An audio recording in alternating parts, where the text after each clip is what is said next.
we think of mysticism, we usually associate it strictly with the development of religious teachings.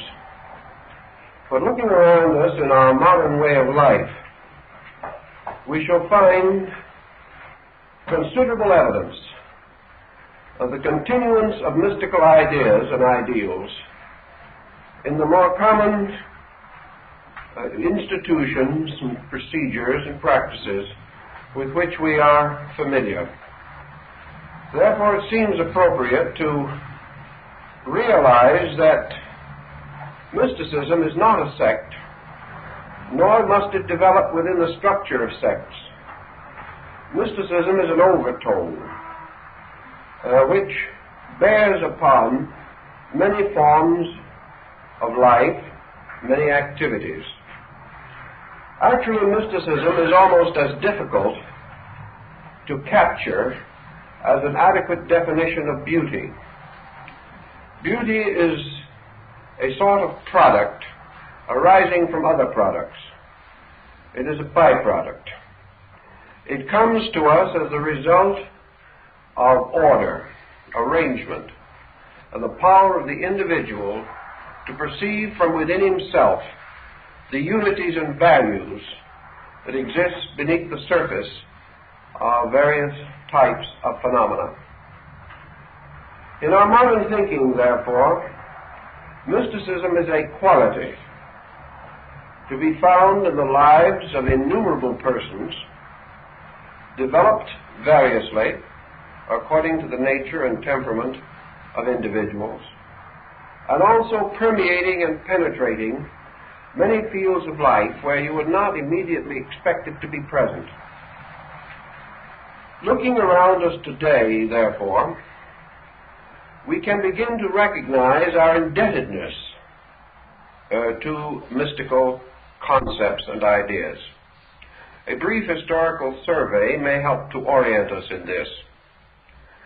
At the time of the Crusades, mysticism moved from the Near East into Europe with a tremendous impact. Mysticism arose among the Islamic peoples at a time when their culture was reaching its golden age of flowering. It was transferred from the soil of Asia to the soil of southern and central Europe at a time when European culture was at a very low ebb. During this period, which we often call the Dark Ages or the early medieval world, European man was so far removed from ethical experiences as we know them that he lived within an extremely narrow boundary of religious and political literalisms. Everything had to be accepted upon its face value. There was no inquiry into the more subtle factors in beliefs or ideas. During this period in Europe, no important texts were written. Very little, if anything, came to us to bear witness of originality in man's thinking. It was only after this time, with the breakthrough of the Renaissance, that medieval man, enriched by Near Eastern mystical attitudes, began to move forward into what we call modern culture. Thus, we know that the Renaissance, although generally and traditionally believed to have originated in the area of Constantinople, actually represented a broad mystical tradition. It brought imagination back into the life of the individual. It caused him to recapture the spirit of dreaming that had been lost with the collapse of Greco-Latin culture. In the rise of Renaissance man, we find the individual daring to derive inspiration from within himself. For many centuries, he had leaned completely upon institutional inspiration. He believed that in the vested clergy there existed a body of men divinely anointed to think, to lead, to believe, and to teach. Those not belonging to this group developed incredible inferiority complexes about their own merit and their own achievement. And we had a time mutilated with this tremendous sense of personal sin, the shortcoming of the average mortal, his inability to have any part or place in the framing of his own destiny. With mysticism returning to Europe, we find the rise of individualism, the rise of the individual whose source of courage and of certainty lay within his own convictions, locked perhaps by inadequate instruments in his own intellectual limitation, but nevertheless present as a powerful urge toward self-expressiveness. The individual began to think of himself as having a direct relationship with God and with nature and with life. Although it might seem to be a complete contradiction, mysticism in Europe led very strongly to the rise of natural sciences. Mysticism caused the individual to question the authorities of Avicenna and Galen and Aquinas, to question formula as the solution to problems. Mysticism was opposed to authoritarianism. It was opposed to the idea that some other person could be an infallible source of knowledge. It also helped the individual to liberate his mind from the authority of centuries, the authority of creeds or sects.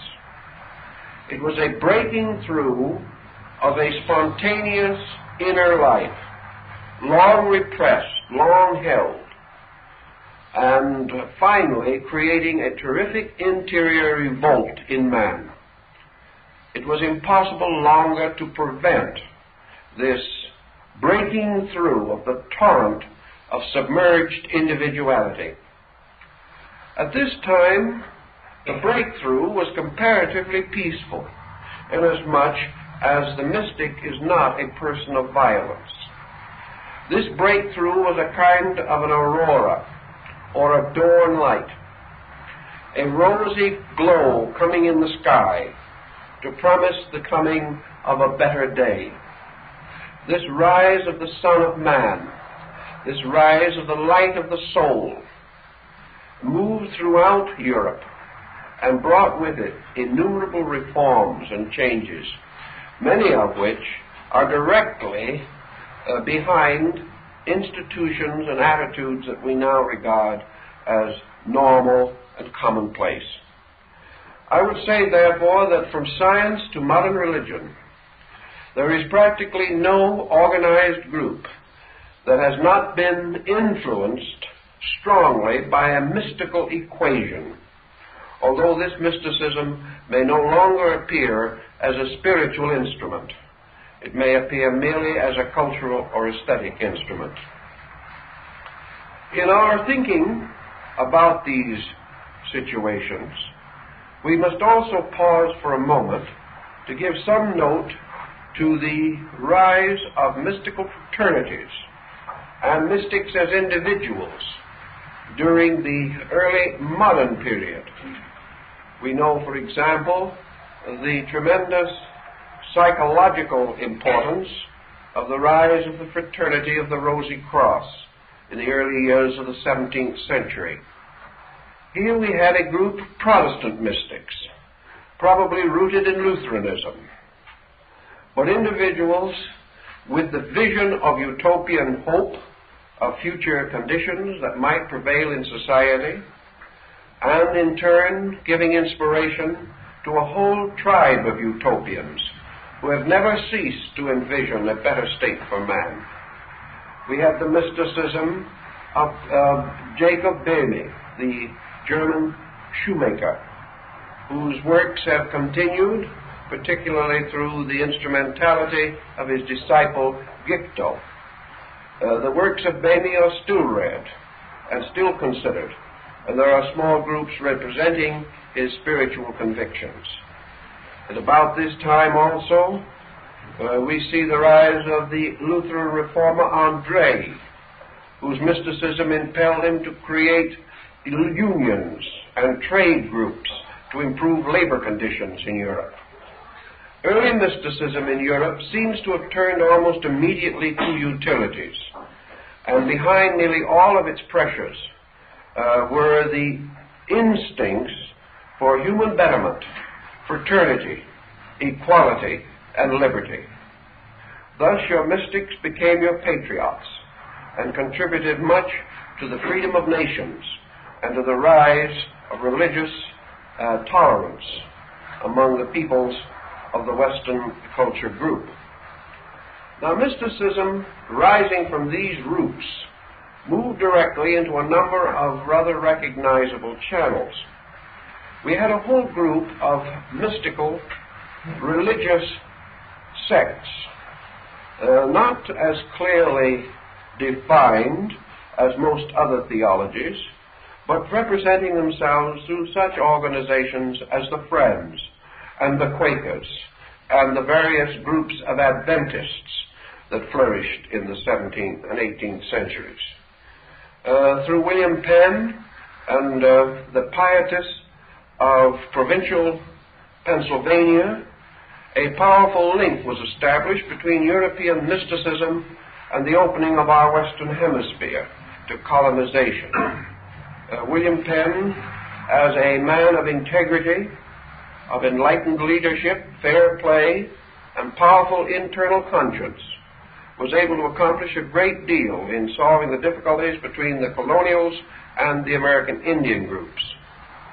Penn and others of his general quality were to be found among many of the early settlers and resulted in a rise of mysticism in this country at a comparatively early date. We can find dates as early as the late years of the 17th century that mysticism was actually moved to the Western Hemisphere. Mystical sects and cults have continued, as in Western Pennsylvania, where the Order of the Woman of the Wilderness and the Fraternity of the Mustard Seed represented strange but basic mystical foundations. In addition to these kinds of movements, we see mysticism emerging into our cultural life as a result of these overtones that have been captured on the level of creative artistry. Today, probably, the principal instruments of mysticism in our daily way of living are the various branches of the fine arts. Here we have continuous emphasis upon spiritual experience. I think one of the most important of these groups of experiences are now associated with music. Music has always been a peculiarly intimate experience in the life of the individual. Music is a universal language. It requires very little of the ordinary restrictions of communication forms with which we are so burdened. The music speaks no verbal language. It rather goes directly into the perception of man as in experience. And it is gratifying and important to realize that great music is now returning strongly to our people. This return is undoubtedly motivated by the psychological need within man himself. It represents his instinctive recognition that music nourishes a part of his nature which is otherwise without adequate support. The majority of your great musicians of the past have been, if not mystics, strongly influenced by mysticism. We may include in such a list Bach, Beethoven, Wagner, Scriabin, and many others. This recognition of mystical equation we also note in the rise of such groups of music as the Wagnerian operas, where not only the music itself, but the themes are very largely drawn from religious or symbolic sources. The great ring operas of Wagner certainly represent a restoration of Nordic mythology and Germanic myths. On the other hand, the study of Wagner reveals to us clearly that he did not merely accept the sagas and Eddas that had descended from tradition. He took these various symbolic forms and infused them with a metapolitical concept of his own. Wagner was therefore a creator of myths. He created a mythology around a mythology. And the more we analyze his music dramas, the more convinced we become that he gave a tremendous mystical creativity to stories which had previously lacked these powerful overtones. He also applied these symbols and these mysticisms to the prevailing problems of his time. And as we know, even during his own life, he was in political difficulties on several occasions. Music has become one of the most important forms of therapy with which we have sought to counteract the extreme materialistic expressions of our time. For many persons today, music is their only experience of mysticism.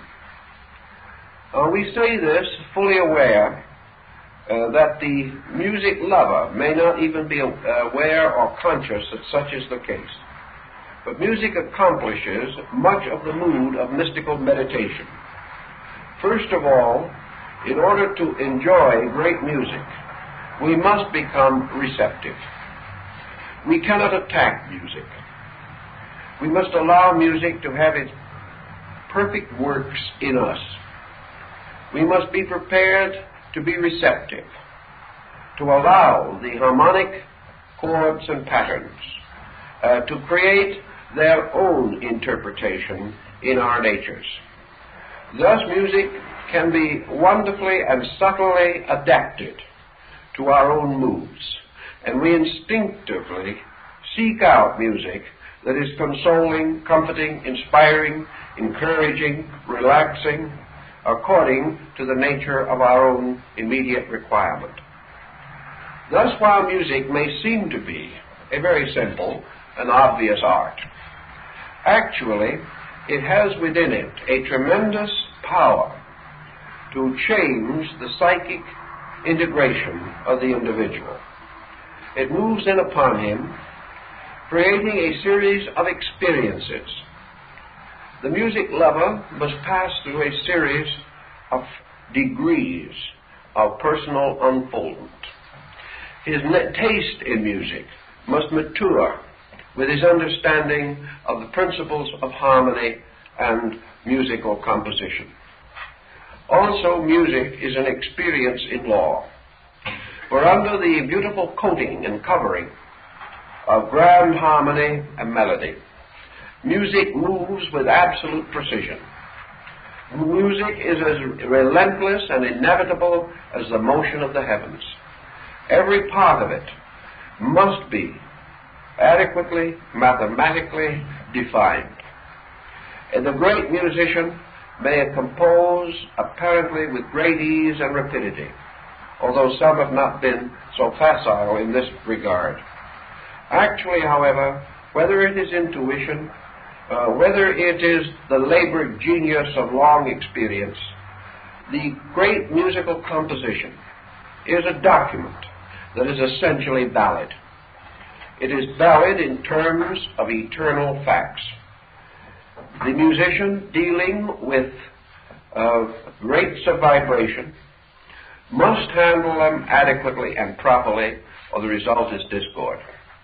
He cannot permit himself to break through the essential rules of his art. He is therefore creating within law and order. He is expressing within the legal boundaries of the harpsichord, the violin, or the piano. He is moving according to true creativity. He is not merely producing as whim dictates. He is producing as law and order require. He is taking certain original themes, he is developing them according to principles and rules that are comparatively inflexible. So out of this experience we have sheer beauty. But this sheer beauty is sustained by immutable law.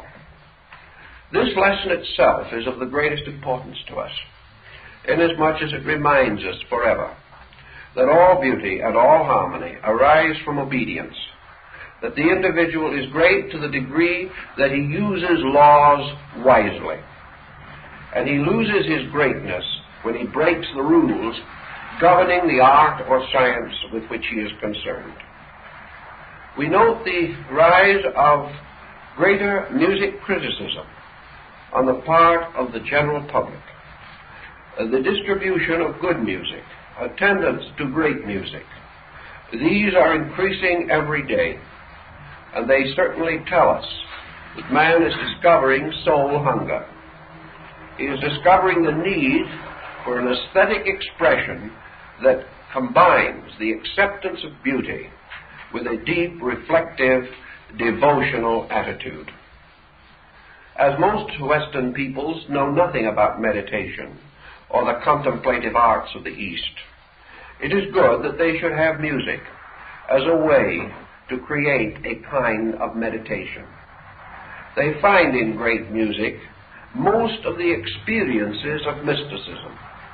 In fact, we even have numerous records of music leading toward direct and definite musical experience on a mystical level. We have reports of individuals absorbed in listening to a great composition suddenly see the orchestra and the entire involved area burst into light, to see the entire musical composition unfolding as a great geometrical pattern in space, producing an artistry which would almost defy man's greatest ambition to depict such a scene with the humble colors available on an artist's palette. Mystics also have perceived or known music as a tremendous vibratory motion moving through themselves. They have found themselves to be picked up in harmony and to be lifted out of the commonplace and the everyday. There are many persons who find in music, therefore, a form of religious devotion, a devotion that is based upon a symbolic acceptance of cosmic music moving in upon them. They have, to a sense at least, become aware of the music of the spheres, of the music of space, of the music of universal law. They have recognized a universe of harmony, and that is exactly what the mystic experiences in his meditation. He perceives the universe unfold into light, color, and sound. He perceives these divine forces, which he has adored with his closed and covered senses, suddenly revealed to him in the splendor of sound and the majesty of form.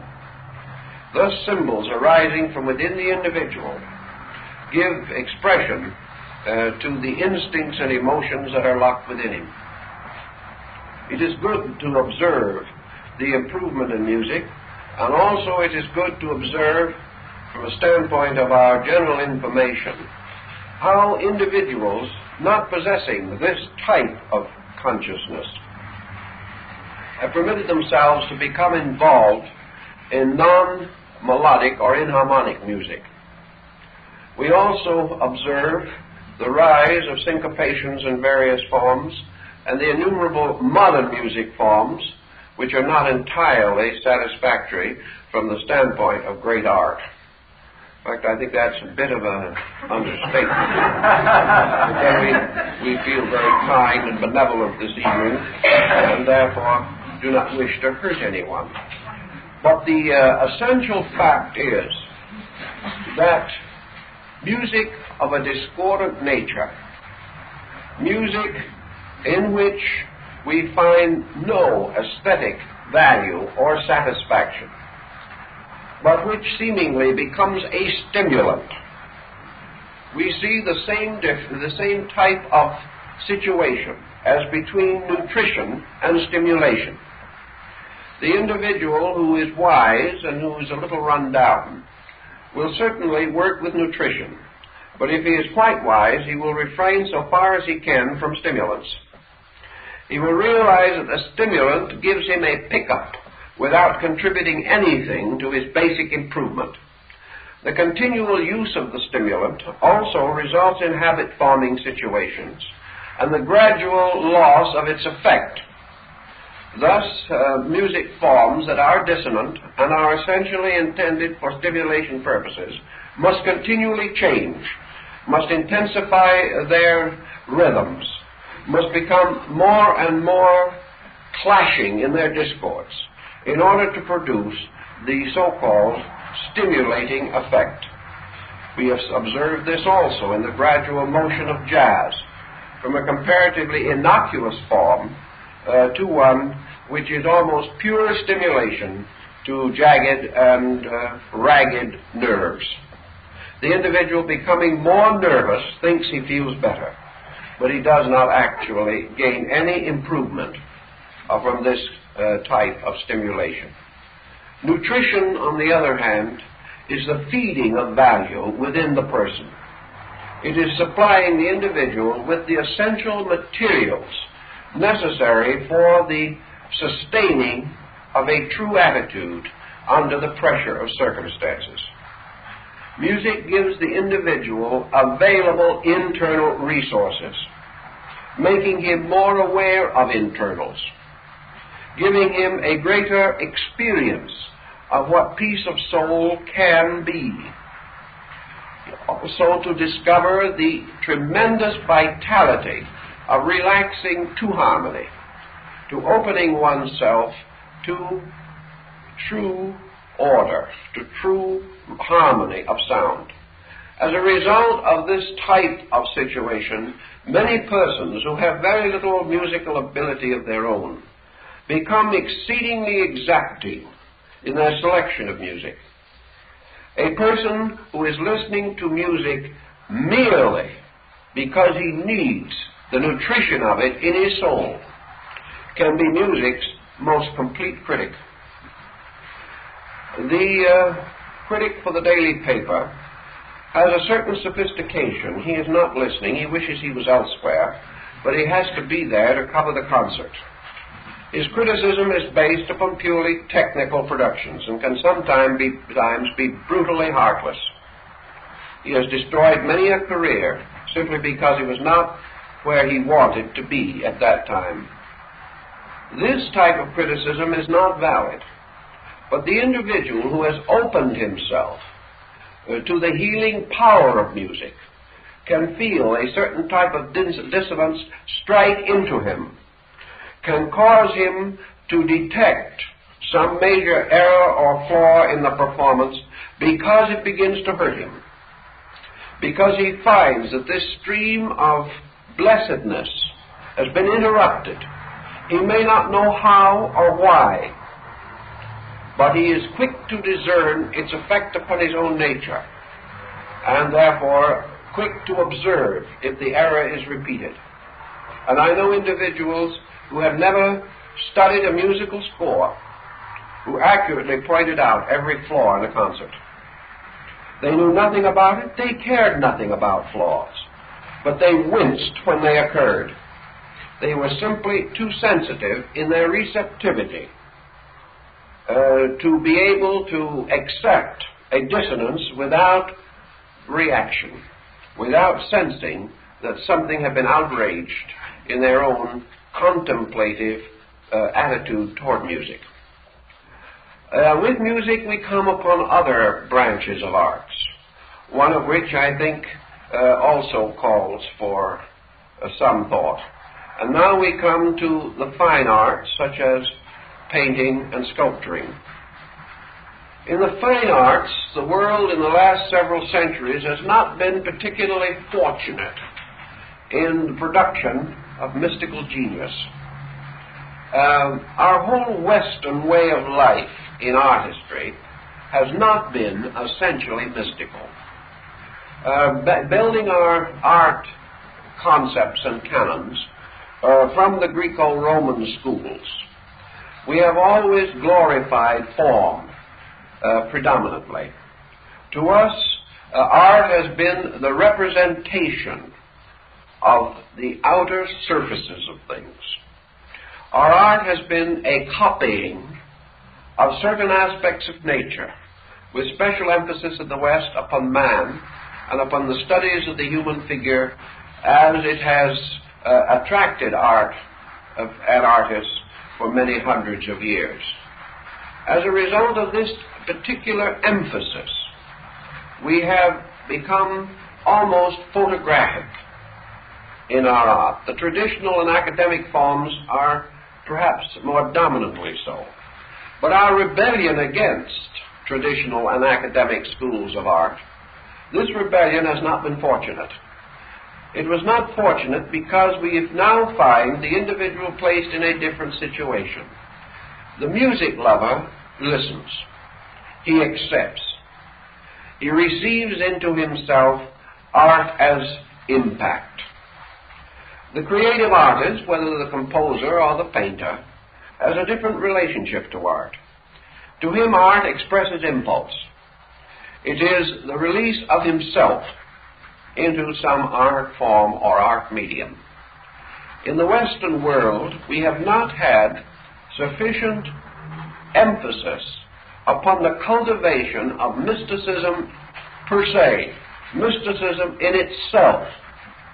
As a result of that, most of our artists were themselves not mystics. Now, an artist can be great within the field of his own activity without being an essential mystic. We do not question the greatness of Michelangelo.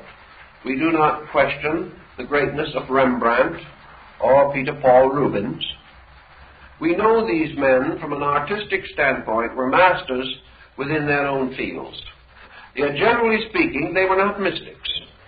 And even when they chose a religious subject, this religious subject gained a strange realism, a strange literalism, until the various sanctified persons seemed to be brought down to earth and made into very earthy beings.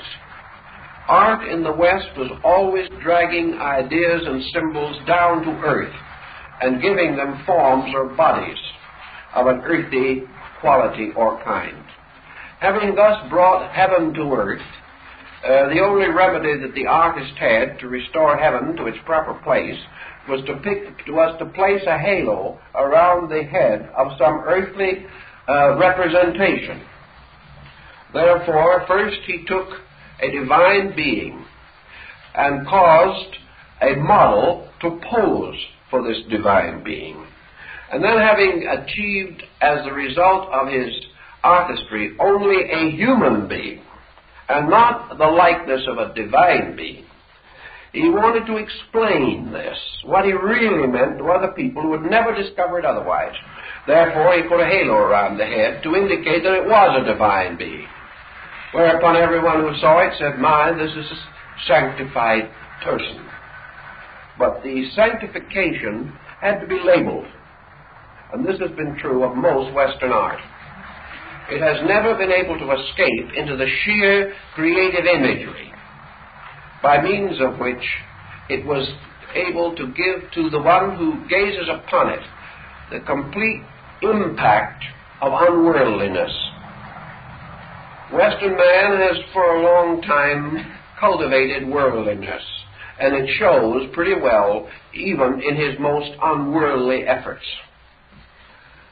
Against the background of this general worldliness, we do find a few artists who have broken through into what might be termed mystical artistry. Perhaps the greatest in more recent times to achieve this end were the English artists William Blake and Watts. Watts was one of the greatest painters that England ever produced. The Watts Gallery in London is devoted almost exclusively to the mystical works of this man. Blake, of course, was a tremendous creative genius. A genius to break through the conventional roles and patterns of things. A skilled etcher, engraver, and painter. He was a tremendous student of Michelangelo. But he went far more into art in the standpoint of pure mysticism than his master. Of course, Blake did not actually study with Michelangelo, who lived much earlier, but he was greatly addicted to the works of Michelangelo. Blake had a peculiar religious, mystical philosophy of his own apart from art. He used his mysticism as the impulse behind his art, and many of his choicest artworks are illustrations to his own mystical writings. Today we know of Blake as an artist, but very few persons know of him as a writer or as a mystic. Nor do they realize how he cooperated with Thomas Paine to contribute considerable assistance to the rise of American independence. It was the mystic type of mind that saw in the experiment of the 13 original colonies one of the most important movements toward the release of the internal life of man. Now, there were other artists also. Possibly the name that stands out among the classic painters for mystical overtones is El Greco. Here was one artist that broke away tremendously from the literal, who began to sense the importance of life moving through form. That form was merely a symbol, and that to deify the symbol was to obscure the life. So El Greco began to sacrifice form for life. And this has always been one of the great indications of the creative artist, particularly on the higher levels of mysticism. The difference between Eastern and Western art is very largely this matter of mysticism. We know, for example, the names of many of the old beggars and poor relations that posed for Rembrandt van Rijn at various times in his career. We know that he had a wonderful skill to drape some old fisherman or ancient from the community in strange, bizarre clothing and transform him into an Oriental nabob of some nature. Plus the tremendous impact of the Rembrandt lighting technique, we have much of the genius of this master. In the East, however, it is rare, if ever, that a great artist will ever use a model for any reason. He is not making pictures of bodies. This does not mean that he has not studied anatomy, or that he is unable to draw a body correctly. It means, however, that the forms which he intends or desires to use have first moved out of the world into himself. He has stored away in his own consciousness the essential knowledge of draftsmanship. He has put away where he can find it when he needs it certain impressions of forms. He can draw almost anything that he wishes to draw from memory. This is the beginning of art from inside. For memory inevitably passes through certain conditions within the consciousness of the artist. An example of this will be found in the wonderful prints of Hiroshige. This interior conditioning causes an ocean to become a different kind of an ocean, a wave to become a different kind of a wave. It causes a flower to be more than a flower, and it causes the human body to be merely the shadow of a purpose or an idea. Thus the bodies of things are subordinated to their moods, to their motions, to the qualities which it is intended that they should betray or that they should reveal. In Oriental art, consequently, there is an otherworldness almost always apparent. The connoisseur of art, the individual who has a great and growing and steadily unfolding appreciation for the nobility of art value, slowly comes to appreciate this fact that art, in the unworldliness of the Eastern technicians, becomes truly creative. It is not even dependent upon nature, except very indefinitely and indirectly. It is the artist impelling the spectator to perceive value, to receive a kind of message, a message cunningly concealed in design, a message also that requires no word for its communication. Thus, in Eastern art, we frequently discover the peculiar lack of involvement, the simplicity of notan. We see the essential elements, and the rest is left to the imagination. The Eastern, contrary to the Western, does not indoctrinate.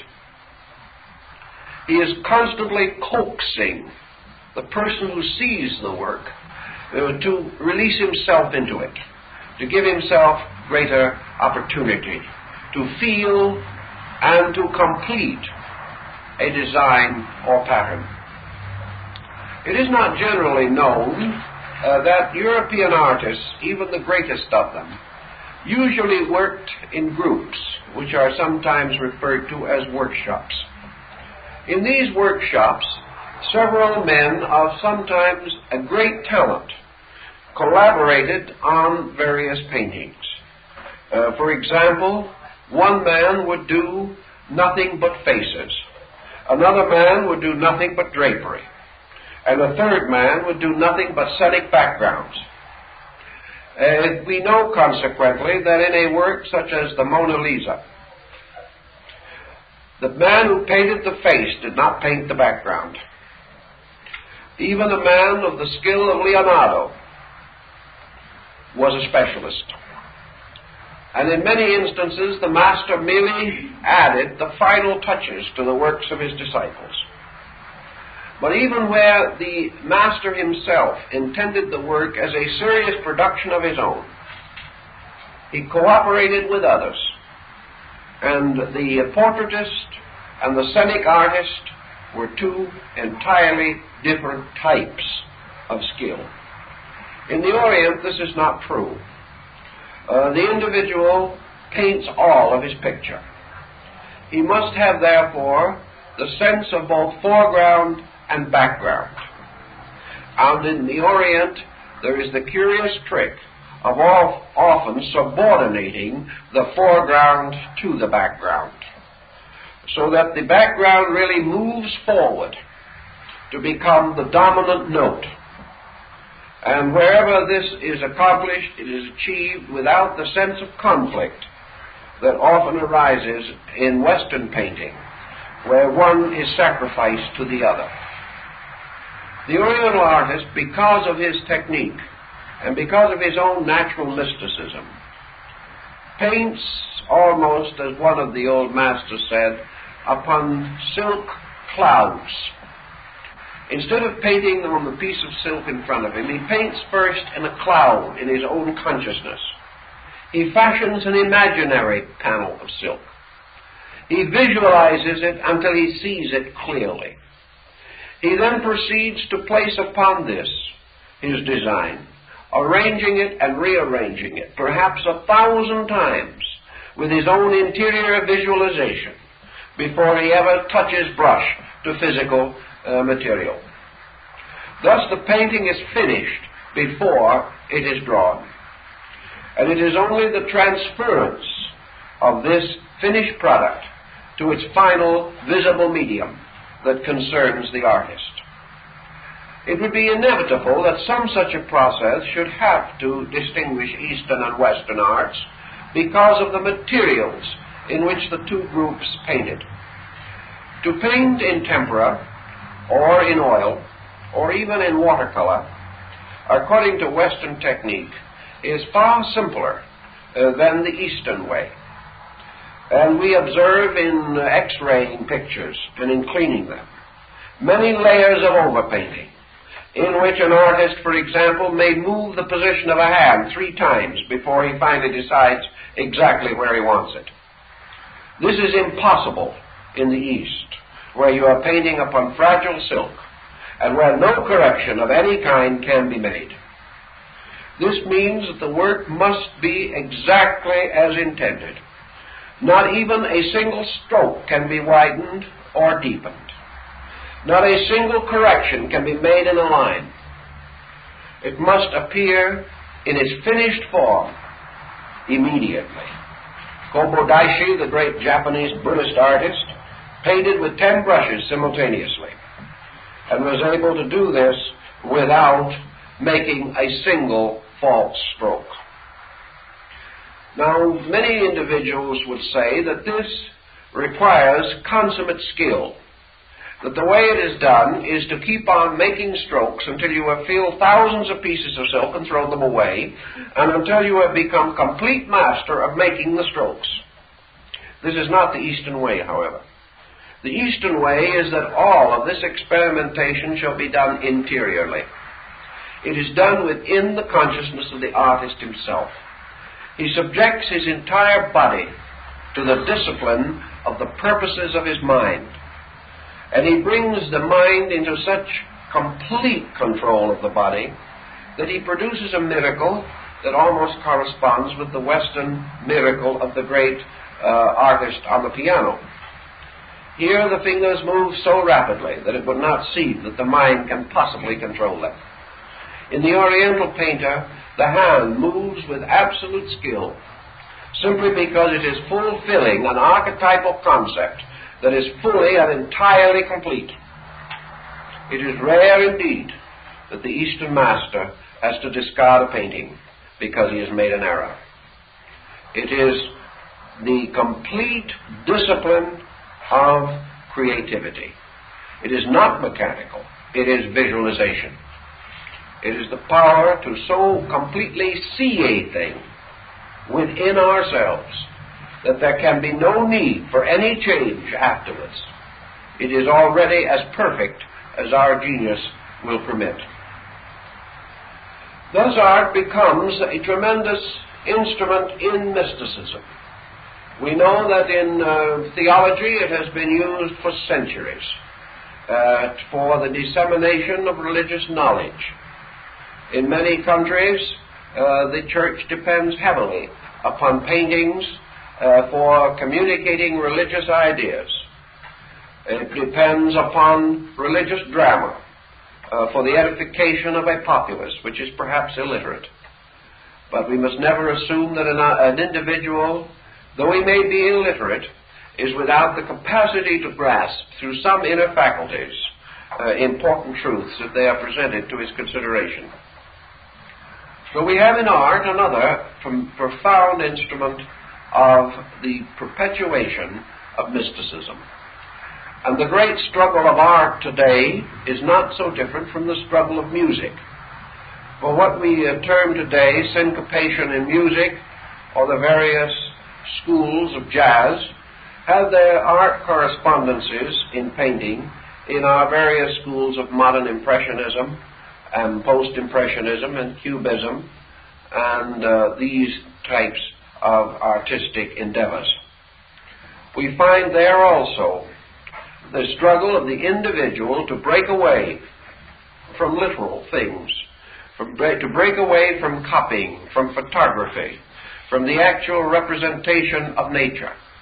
Yet in order to break successfully, the individual must have outgrown the level from which he is seeking to separate his consciousness. A violent revolution against matter does not lead to emancipation.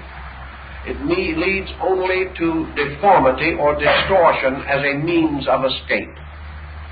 There is no escape in art or in mysticism through breaking the laws of color or formal harmony. the escape must always be by outgrowing the poor use of an instrument and the development of a greater interior power to use that instrument for the expression of creative genius. Therefore, rebellion, unaccompanied by genius, produces the rather sad spectacle with which we are all too familiar. To be different is not to be better, but it cannot be said that an individual can be better without being a little different. Thus, the equation is extremely subtle. In addition to our arts and our music, we have a certain amount of creative mysticism in our dance interpretations. These interpretations, based upon mystical themes, such as the works of Mahler and Bruckner, give us the opportunity of using choreography as a means of expressing our natural reaction to musical stimulation, or the musical moods or modes which accompany certain compositions. This is not only the refinement of the modal music of the Greeks, but it is also an approach to the mudra, which is the posturing or religious hand positions of Asia. In the East, the body becomes a tremendous instrument of dynamic symbolism. By posturing, by various positions of the hands, by various gestures, sometimes referred to in the East as the art of gesture, the individual communicates, he conveys. He is able to release or reveal the rhythmic forms of his own body, and to prove that this rhythm arises from a certain conscious control. Thus, as in the theater in Java and Bali in the old days, it required anywhere from 5 to 15 years of continuous work, constant discipline, to gain the bodily control necessary for the elaborate dance forms of these people. These dance forms were almost completely religious, but they were religious in terms of folk symbolism and myth, as well as in the theological meaning of the word. In these Dutch East Indian areas, which have since proclaimed their independence under the general name of Indonesia, in these areas the theater came directly into the home. There were very few formal theatrical companies. Plays were put on by members of families, and the theater was an essential part of life. And here is where your mysticism becomes a factor. The individual portraying various characters is expected to release through himself his own understanding of these characters. He is, as far as possible, to revitalize them and be what these characters represent. To do this, he must become receptive to the great symbolisms involved in the mythologies and legendaries of the areas. He finds himself living again the dead heroes of long ago. He feels the heroic spirit stir within himself, and having sensed or actually experienced a certain mood or emotion, he must, through the perfectly disciplined instrument of his body, train precisely to express any and all moods with mathematical accuracy. He must use his body as the musician uses his instrument, to become able to reveal in the most certain and definite manner the most abstract and almost incomprehensible reflexes of mind and emotion. This type of discipline is so far beyond Western stage that we hardly know how to compare them. It does not follow, however, that certain individual Western artists have not discovered this. They have. and they are the ones whom we regard with the greatest admiration, because we say they can live their parts. Thus in the dance and in drama, which we know to have been early related, so that drama as we know it arose out of religious pageantry and out of the great ritualistic dances of antiquity. Here we again see mysticism flowing into our way of life. It flows into us as a series of experiences for which we are learning to pay good, hard money. We do not know what we are experiencing, but we still find some experience of this kind necessary to us. Let us imagine then for a moment that you go to a motion picture theater and you are fortunate enough to see something worth seeing. This in itself is a most delightful surprise, but it is conceivable. Let us imagine that you are seeing a truly great dramatic production. If this is true, your relationship to the theater, your relationship to the art medium, and your own relationship to yourself pass through a series of metaphysical changes. In the first place, after the picture becomes important to you, you completely lose sight of the fact that it is a picture. You are not concerned constantly with the technical aspects of camera and angle, unless that happens to be your business. If the picture takes you to some far place, you feel yourself to be there. You are also no longer particularly aware that you are in a theater. You no longer feel that you are sitting with 1,000 other people. The world has ceased. Your own consciousness has become completely absorbed in receiving the impact of this sequence of pictures, which you find completely satisfying or enthralling or arresting in some way. Thus there gradually comes around the state in which you are alone with a picture, and gradually your own identity becomes submerged in the picture. You instinctively identify yourself with the places. For the moment at least, wherever the camera goes, you are there. Whatever time it goes into, you are part of that time. Your own formal nature as you understand it becomes unimportant. You do not think of your name or your identity.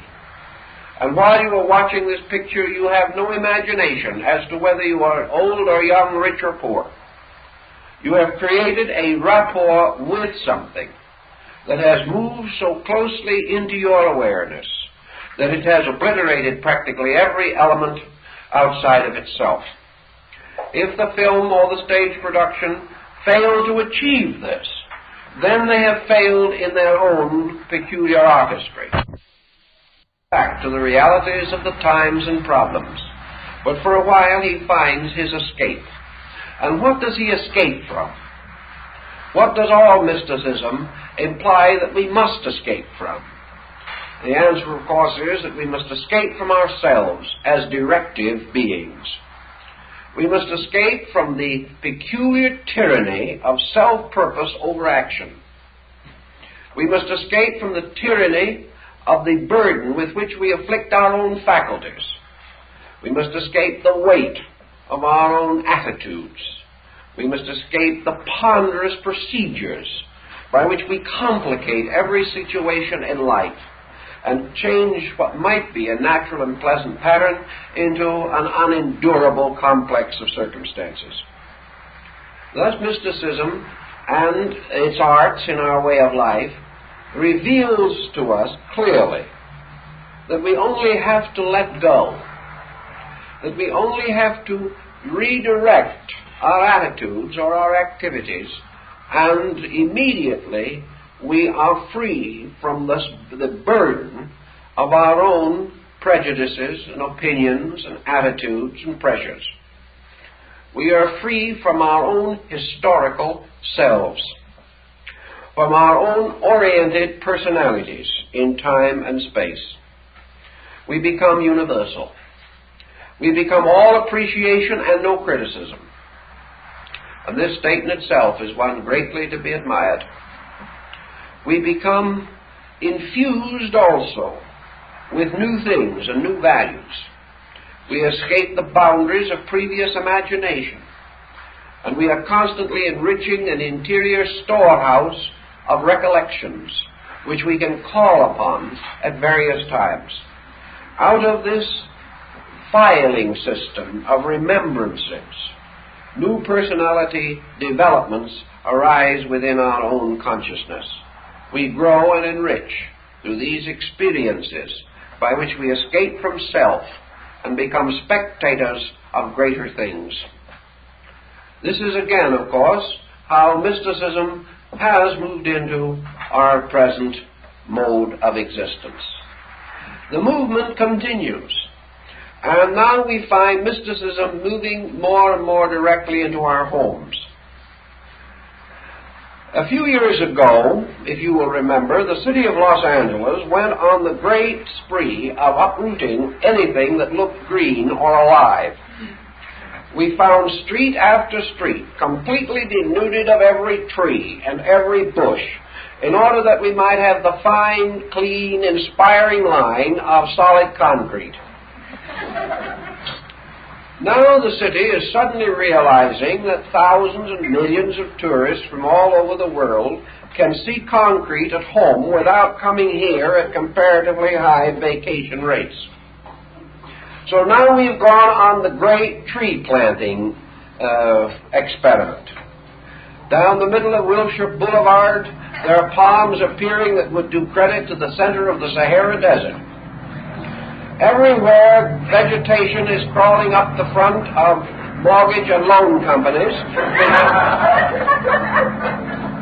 perhaps to give a certain festive luxuriance to the interest rates. In any event, foliage is back. It is back because everyone got very tired of modern architecture. And as the great eccentric of architecture, Frank Lloyd Wright, observed a short time before his death, that it would be an excellent thing if people planted trees in front of every building except the ones he built, because all the others ought to be concealed in some way. Actually, there is a little apology in this tree planting epidemic. We're getting very tired of this fine, clean line, and we remember that the United Nations building in New York, for example, looks surprisingly like that 50-pound block of ice that the Iceman used to deliver. These clean, cold, dead lines are not quite as happy as we thought they were going to be. They were greatly heralded, not because anybody really liked them, but that it was a cheaper way to build, and the individual could pay just as much and get less. This type of thing led inevitably in our way of life, in which art has become too heavy a luxury for most people to bear. To meet this, we have tried to bring life back into the city. We do this because we want to bring life back into ourselves. We want to recognize nature as a symbol of life. And we instinctively realize that from his conduct over the past, man has become associated as a symbol of death. Thus man, to redeem his own works, seeks to make them live. And he ornaments them with symbols of life. And of all symbols of life, the tree is one of the most ancient. And the tree of life is deep in the subconscious of human consciousness.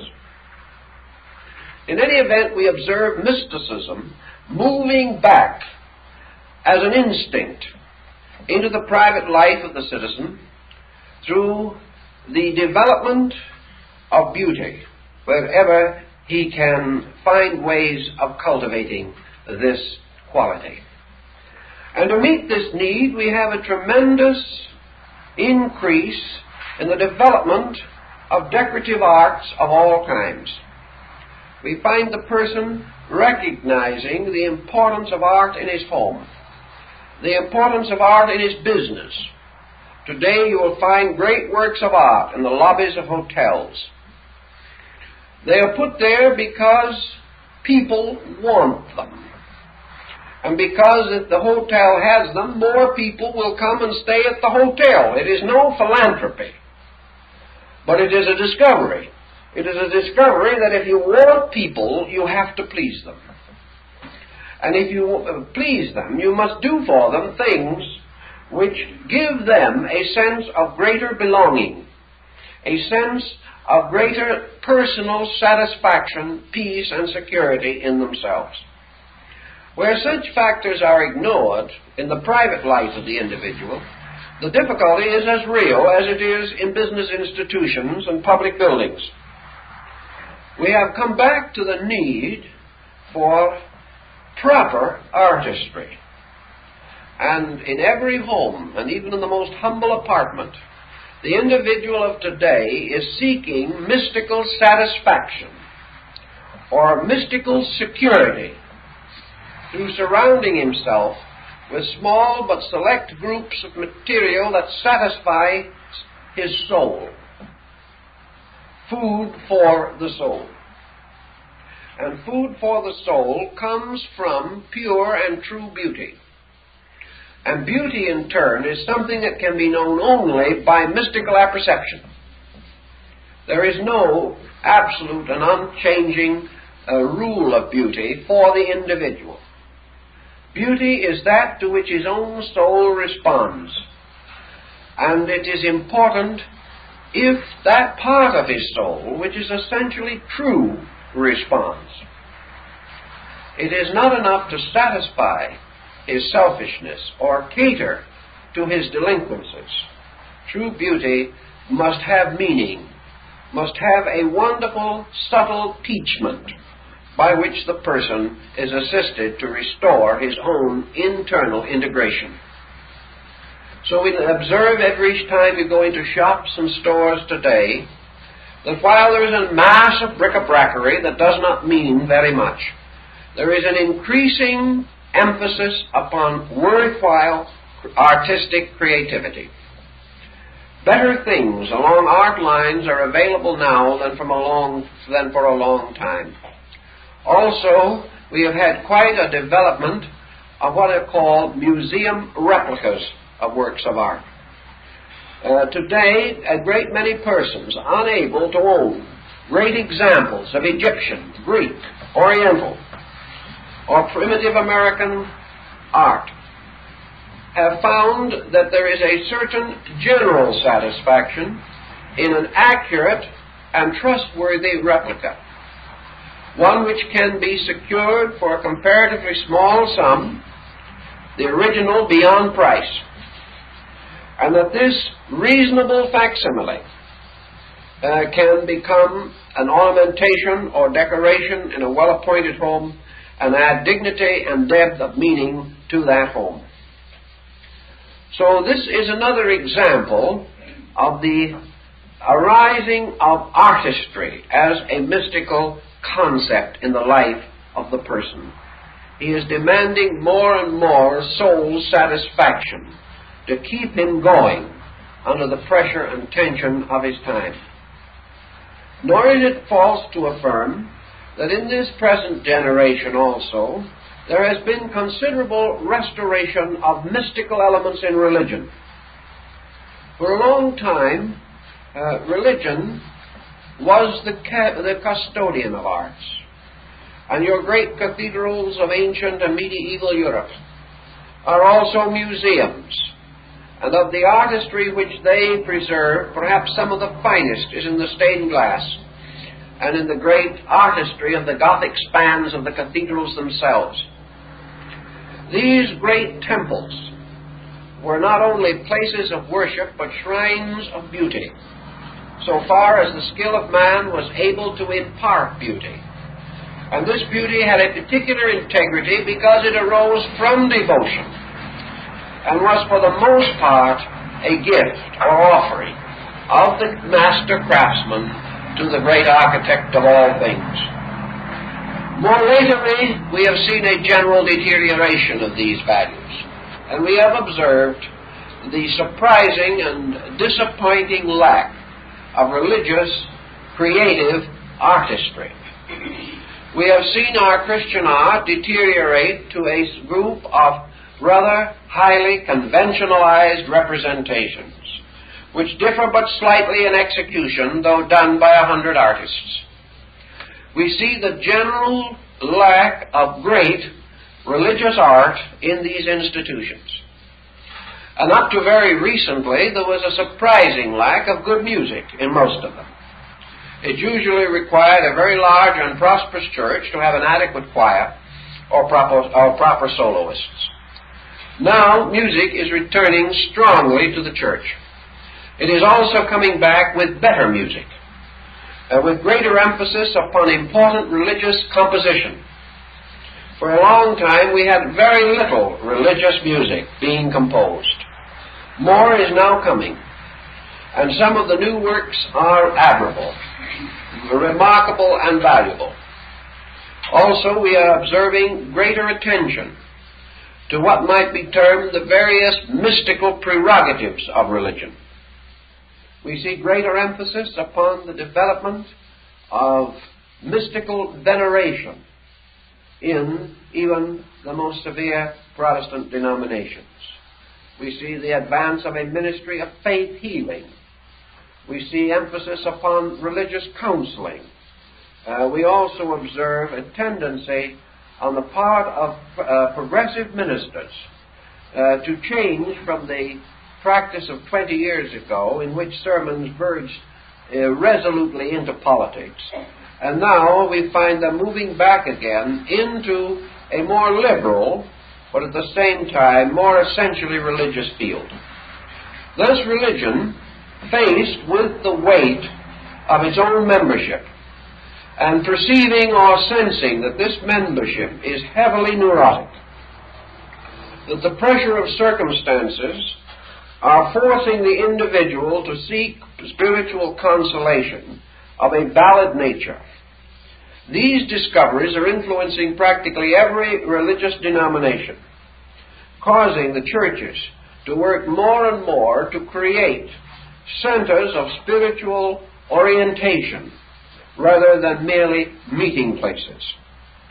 The progress is observed, and there are a number of publications devoted to this, some of which I see, and all of them are emphasizing the importance of religious mysticism. Through the sectarianism of religion also, we see another mystical light beginning to break. And this is the light of symbolic interpretation. The old literalisms of theology are disappearing rather rapidly. Religion is taking on a universal mystical complexion. This is important and has to a measure been forced upon the churches. But regardless of how it comes about, it is helpful. One of the reasons it has come, undoubtedly, is this global strategy which we are developing psychologically. For the first time, the Western world is receiving something of the impact of Eastern culture, art, and religion. The possibility of destroying these competitive institutions now appears too remote to be considered. We realize that we cannot dominate the religions of all other peoples. We cannot proclaim them to be heretical and sweep them away, nor can we ignore them. These various religions must play their part in the theater of our modern living. They must join with us in the solution of great problems. They must be given civil treatment. They must be respected for their merits and values, and can no longer be ignored or discarded. This has brought with it a crisis in Christian theology. a crisis that the past never faced, even when challenged. And that is the crisis of a world in which at least 5 major religions must live together, and must live together with a temperament and an attitude that is not likely to cause them to explode into mutual warfare.